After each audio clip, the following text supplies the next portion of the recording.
Eduardo Tagliaferro, a former TSE employee and cybercrime specialist, is at the center of a major scandal following the leak of internal court messages disclosed by Folha de S.Paulo. Tagliaferro, who worked under the then president of the TSE, Alexandre de Moraes, was initially a close ally of Moraes, but he is now accused of betrayal and leaking the messages. On Thursday, the 22nd, he gave a statement to the federal police in an investigation initiated by Moraes. In an exclusive interview with Revista Oeste, Tagliaferro defends himself, claiming that the data may have been obtained when his cell phone was seized by the civil police in 2023 during an arrest for domestic violence, which he denies committing. He confirms having received orders from Eduardo Tagliaferro, a judge assistant to Moraes, but denies having received direct instructions from Moraes, and claims to have followed all orders without using illegal methods. Tagliaferro expresses frustration with the isolation after his dismissal and fears retaliation despite feeling calm about the process in which he is a witness. Below, we highlight key excerpts from the interview. Why did you decide to give this interview? I haven't spoken to anyone until now, but I insist on doing so with Revista Oeste. I got to know Revista Oeste through the TSE. In the leaked messages, I say that I found nothing on Revista Oeste. I am ethical. In fact, there was nothing. So much so that Ayrton Vieira says, use your creativity, find spicier stuff. There wasn't even any spicy content. Did you leak the messages to journalist Glenn Greenwald? No, because I know Alexandre Moraes. I've known him since before he entered the Supreme Federal Court.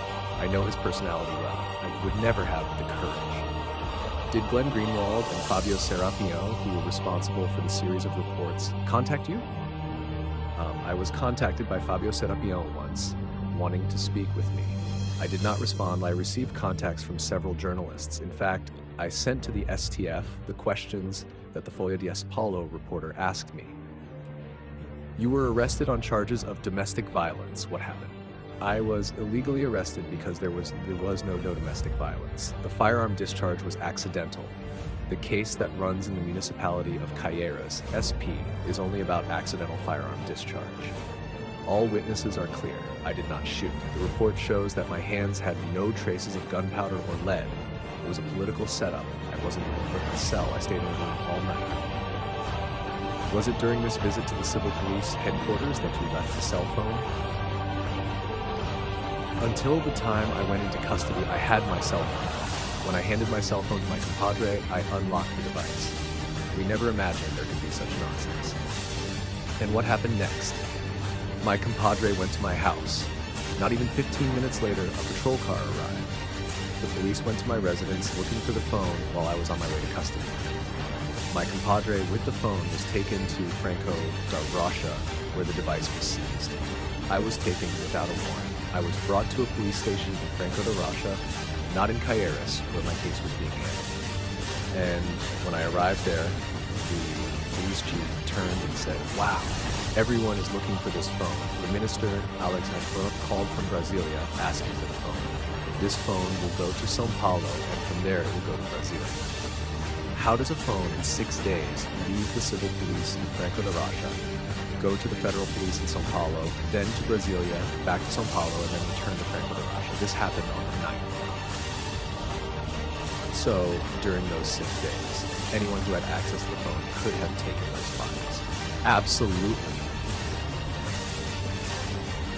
Did you get your cell phone back? Yes. On the same day, I went to buy a new phone. The seized phone was an iPhone 12. I bought an iPhone 13. I spoke to a colleague and mentioned that my old phone had been seized. He was outraged and convinced me to go to the police to retrieve the phone. They said the phone would be there. How did the phone go to Brasilia and come back? Without any seals, without anything, the officer handed my phone back. A day or two later, I tried to transfer the data from the old phone. I just wanted the data from the old phone. I noticed the old phone was freezing.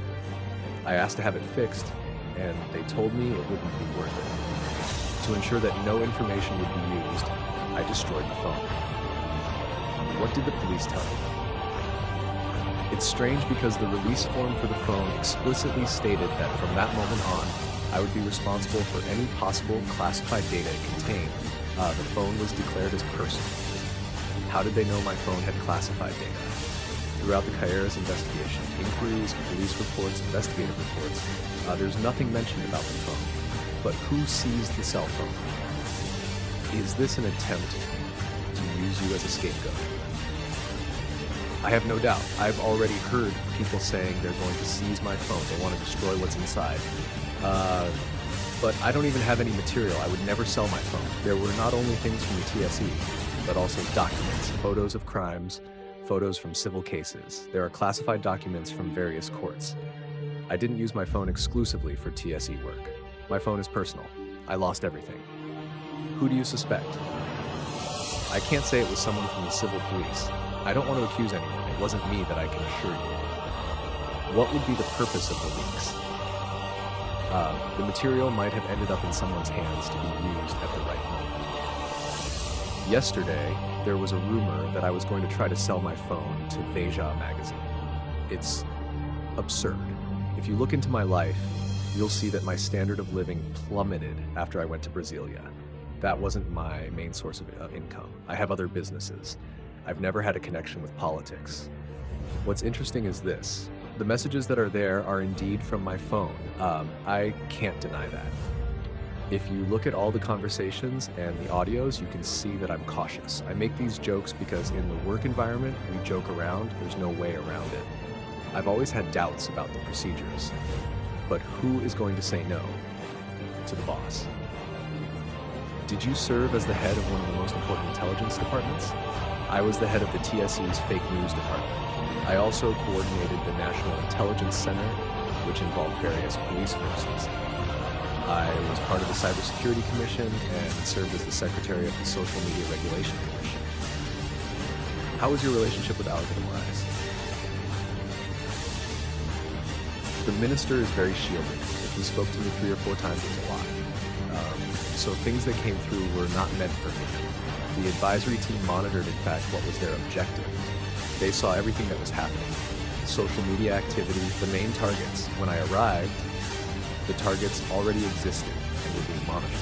I just continued the work. Now, the interpretation of the reports, whether there was a crime or not, was decided by the minister. I had no decision-making power. I only followed orders.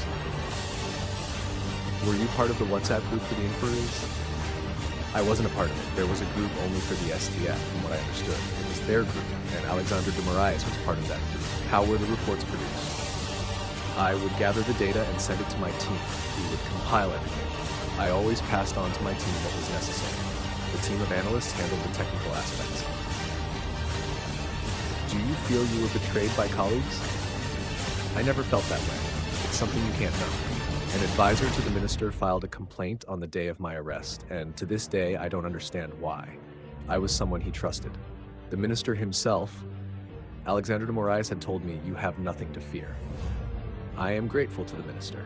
If he wants to hire me again, I have no problem with that. Are you threatened because you are cooperating with the investigations? I have no doubts. I received threats from the lawyer of a defendant more explicitly, but I'm not afraid. I don't see the need for protection, although I have already requested it from the STJ. When I fell from grace, I lost contacts and people who believed in me. Everyone came after me to distance themselves, so I have no protection. I am being persecuted. What are your expectations for the future? I hope all this is clarified. I never used classified material, never committed any illegality. The messages that came out were not manipulated. My commitment has always been to continue working for Brazil and not to commit illegal acts. I hope the truth comes out and that I can continue my life in peace.